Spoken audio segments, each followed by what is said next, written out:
Nous, le constat aujourd'hui, c'est qu'on est fatigué. Donc après, quand on voit donc, à la presse, à la télé, effectivement, que voilà, la Polynésie, apparemment, on a été entendu là-bas à Nice.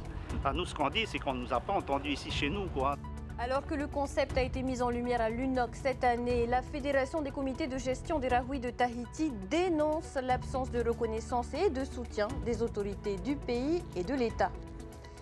Travaux en vue à l'aéroport de Tahiti. La salle d'embarquement domestique entre en chantier pour plusieurs mois. Objectif, plus de confort avec notamment l'arrivée tant attendue de la climatisation. Elle passera le flambeau dans 2 jours. Temanava Domingo couronnera sa successeur vendredi soir à Pire Air. Avant cela, Miss Tahiti 2024 reviendra sur son année de règne en plateau. Après plus de 20 heures de trajet, les premiers athlètes tahitiens engagés aux mini-jeux du Pacifique sont arrivés à Palau. Une délégation accueillie en grande pompe, vous le verrez. 25 ans d'existence pour votre chaîne locale. Pour marquer le coup, TNTV ouvre ses portes au public ce samedi à la mission. Notre journaliste et présentatrice Veitiari Nauta nous détaillera le programme à la fin de cette édition.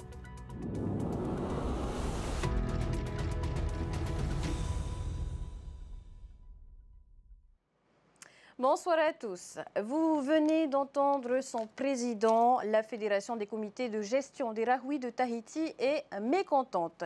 Depuis sa création, la Fédération estime ne pas être suffisamment reconnue et accompagnée par les autorités. Elle déplore l'absence de réponse officielle du pays et de l'État. Le reportage de Samtei Naure et Mataïore.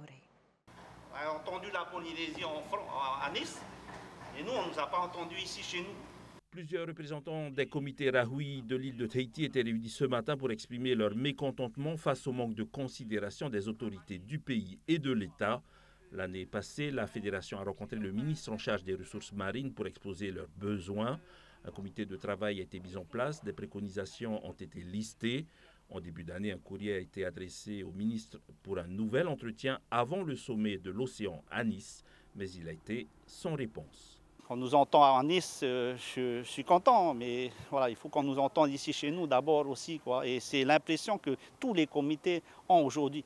On est fatigué, donc on se bat. Il y a des personnes, hein, donc, voilà, des comités qui se sont fait rosser parce qu'ils ont essayé de défendre leur Rahoui. Donc voilà, je pense qu'à un moment donné, voilà, il faut qu'on fasse des choses ensemble. Hein. La fédération rappelle qu'elle ne s'oppose pas au pays, mais qu'elle souhaite un meilleur accompagnement comme des agents de contrôle. La fédération interpelle également l'État sur les sanctions à infliger aux contrevenants.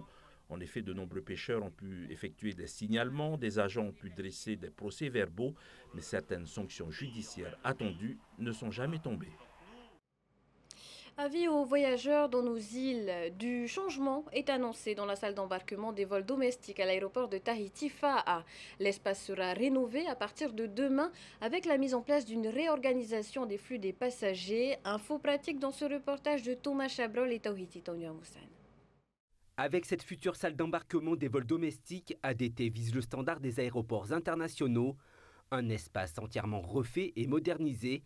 La climatisation notamment apportera plus de confort, une bonne nouvelle pour ces passagers habitués à voyager vers les îles. Ah oui, carrément besoin de bien confort parce que voilà, quand on entre dans cette salle-là, déjà c'est petit, parce que déjà au fond on est à peu près plusieurs personnes à l'intérieur, hein. Après il fait chaud. Je trouve que c'est une bonne idée de procéder à une rénovation. Il faisait en effet très chaud sur le premier site. En revanche, s'il prévoit d'installer l'air conditionné, c'est mieux pour les passagers. ADT a lancé son programme de travaux de transition depuis l'an dernier. La rénovation de la salle d'embarquement s'inscrit dans une dynamique de développement de la plateforme aéroportuaire. Fin mai 2025, ADT enregistre une augmentation globale du trafic de 1,4%. Avec 250 places assises et des couloirs de pré-embarquement côté piste, les conditions d'accueil pour les passagers des compagnies locales seront améliorées. Pour garantir le programme des vols tout au long de ce chantier, certains seront délocalisés vers la salle d'embarquement internationale. Pour pouvoir améliorer la fluidité pendant cette phase de travaux, tous les vols d'Air Moana seront traités à l'international et les vols d'Air Tahiti pour les Australes seront aussi traités à l'international et tous les autres vols d'Air Tahiti passeront par ici. Dès demain, un nouveau cheminement sera aussi mis en place dans cette zone de l'aéroport. Les passagers devront se présenter 45 minutes avant l'appel des vols pour passer le contrôle de sûreté. Objectif, que les voyageurs passent peu de temps dans cette salle en travaux. Une salle d'embarquement remise à neuf et des compagnies aériennes locales qui agrandissent leur flotte. À commencer par Air Moana qui a reçu aujourd'hui son nouvel appareil, le troisième de sa flotte. Un oiseau aux ailes bleues que l'on a pu apercevoir sur le tarmac de Faa cet après-midi. Le convoyage a été effectué en 8 étapes depuis Toulouse jusqu'à Tahiti. Un avion neuf qui permettra à la jeune compagnie de développer son réseau avec notamment l'ouverture de Huahine et Fakarava à partir du 1er juillet. Un grand jour pour les acteurs du ciel polynésien, puisqu'Air Tahiti compte également un nouvel arrivé dans sa flotte, un ATR 72-600 qui a effectué aujourd'hui son premier vol inaugural vers Anguirua. L'équipage en charge du convoyage a effectué un périple de 5 jours depuis l'Hexagone avant de rejoindre leur base aérienne à Tahiti. En image, la cérémonie festive organisée cet après-midi à Reiroa, un moment que vous allez pouvoir revivre dans nos éditions de demain.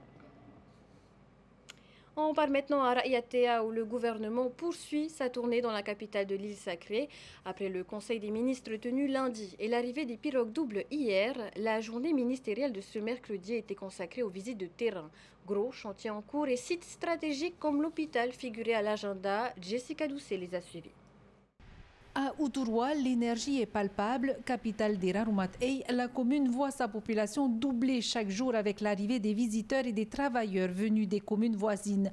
Un défi quotidien pour le conseil municipal qui doit sans cesse adapter la ville à ces flux grandissants.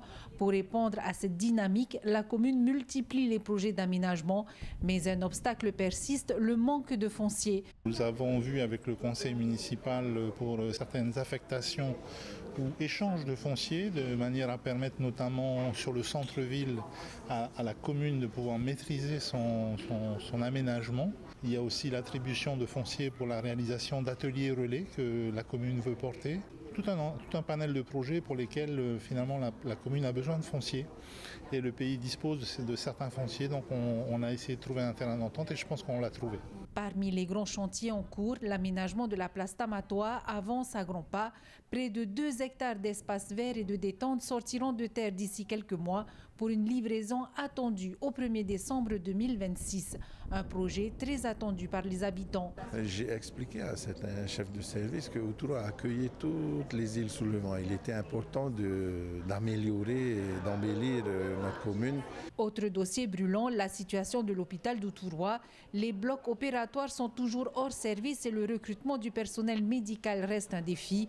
Sur place, le président du pays s'est voulu rassurant et déterminé. Le premier bloc est aujourd'hui opérationnel, il n'est pas encore tout à fait aux normes, il fonctionne en mode dégradé.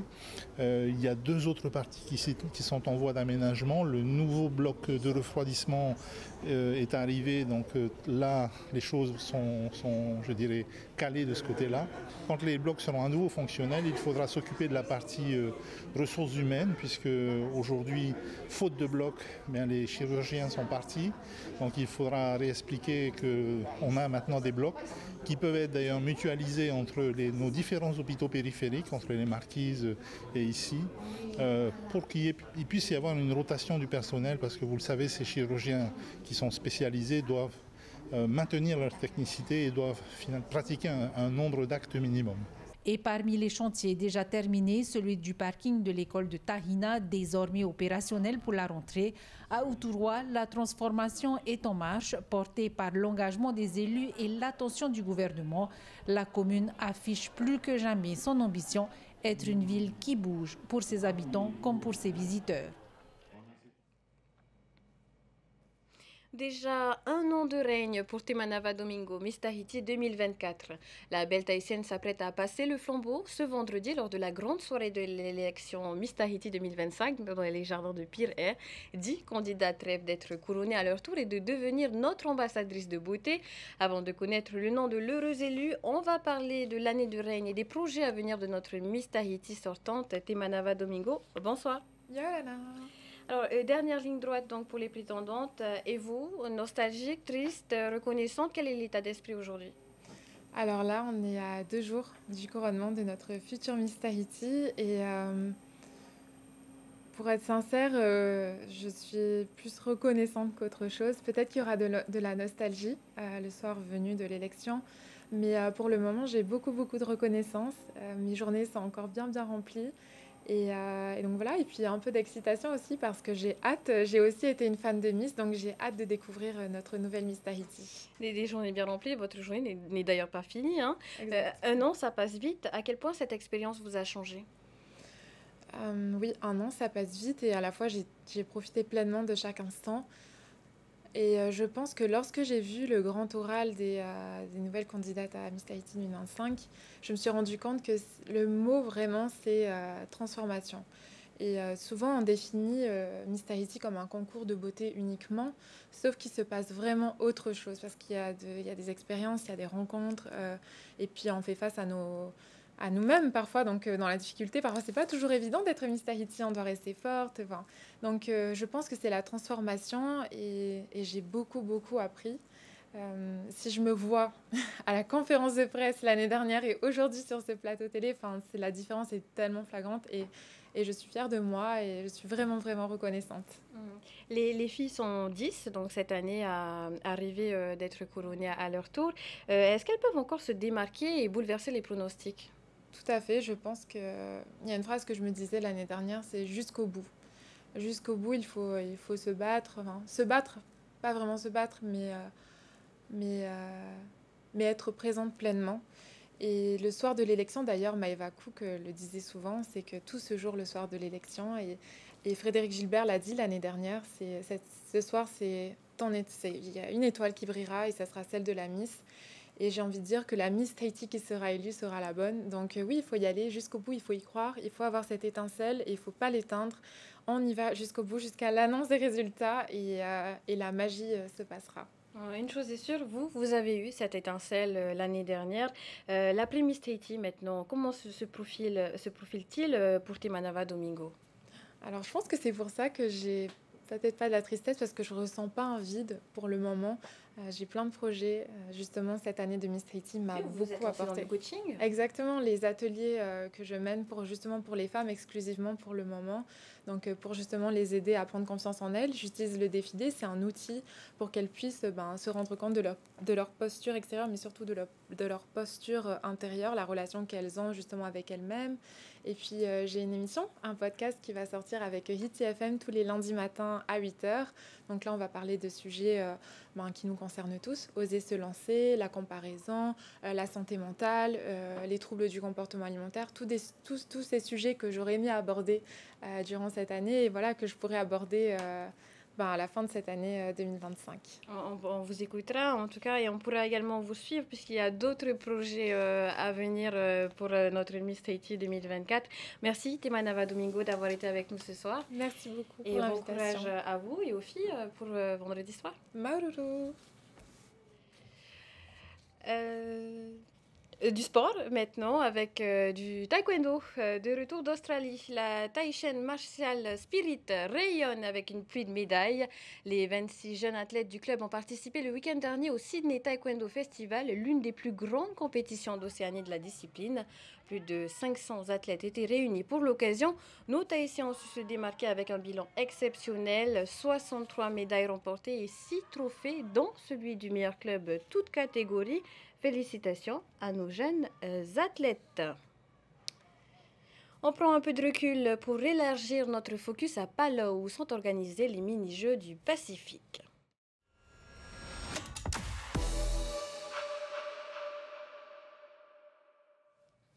Nous vous en parlions hier. La ville de Koror s'anime avant le lancement de la compétition. Aujourd'hui, les premiers athlètes tahitiens sont arrivés sur place et ont été accueillis par les habitants et les autorités. Reportage de notre envoyé spécial Oriano Tefao. À l'aéroport international de Palau, un comité d'accueil est mobilisé pour recevoir la délégation tahitienne pour ces mini-jeux. Drapeaux, banderoles et colliers à la main, le gouverneur de l'État d'Eirei est là en personne, aux côtés de nombreux habitants. On est là pour les accueillir. On veut être les premiers à accueillir Tahiti à Palau. C'est très important pour nous, les habitants de Palau, de recevoir de la famille du Pacifique. On est prêt pour nos invités, nos frères et nos sœurs du Pacifique. Après plus de 20 heures de trajet via la Nouvelle-Zélande et Taipei, le premier groupe de la délégation tahitienne débarque enfin sur le tarmac pas loin. Basketteurs, volleyeurs et staff médical se font accueillir par le comité et les médias locaux. Les athlètes sont prêts, donc on arrive avant les Jeux et donc ils ont le temps de se reposer et de se remettre demain déjà à courir et à s'entraîner. Après 10 heures de vol quand même, c'était très lent. Là, petit 3 heures, ça va. On a quand même une qualification Coupe du Monde en jeu. Hein. On va tout donner pour pouvoir accéder à ça. Si, en fait, c'est un voyage assez particulier puisqu'on a fait plusieurs escales. Mais bon, après, voilà, il faut s'adapter à un certain moment et puis on est content d'être arrivé à Palau enfin. C'est un très long voyage, on est tous fatigués. Mais après, on a eu le temps de se reposer un peu à Taïwan, à Taipei, dans ce magnifique hôtel. On est prêt à tout fracasser, on est prêt à représenter les couleurs de notre île, de notre pays, les couleurs de Tahiti. Les athlètes montent rapidement dans les bus, direction le village des Jeux, prêt à les recevoir, même si les logements n'étaient pas encore finalisés hier. Ce soir, repos et dès demain matin, décrassage, entraînement et tour de repérage. À Palau, comme d'autres îles du Pacifique, TNTV vous suit depuis 25 ans déjà.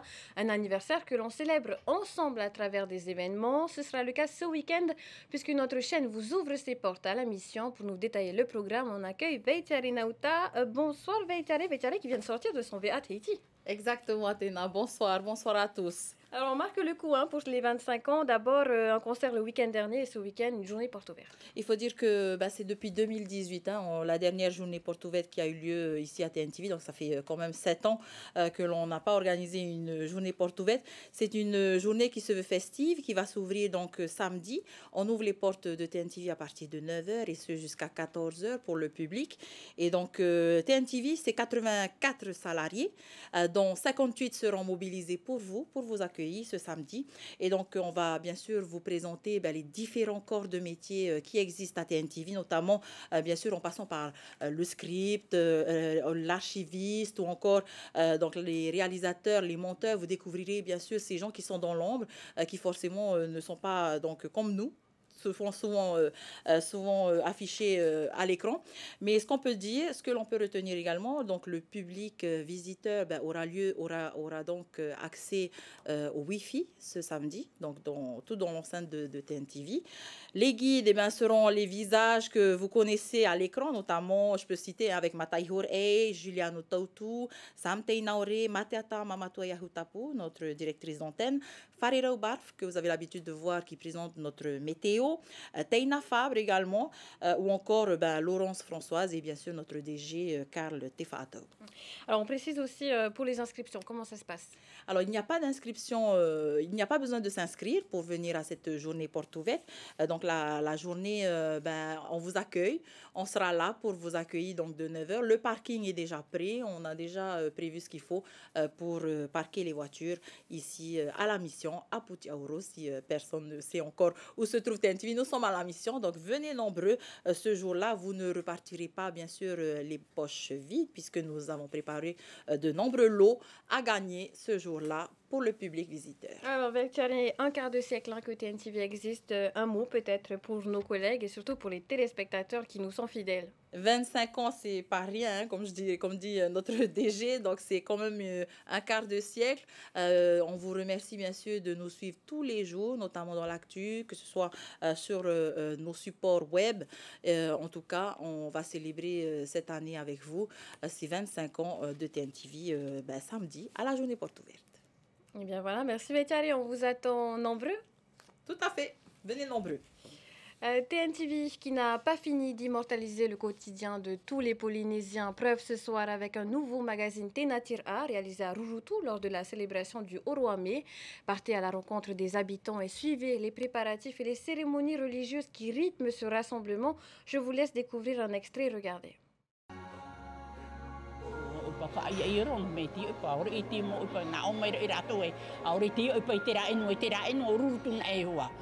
Me mai te hua no mato ia tamau no te ra oipo. A te ne ra titamari pa ia te ari ra mai te tau tamari. Te ara tu ia pari ra mai te ia mo anora.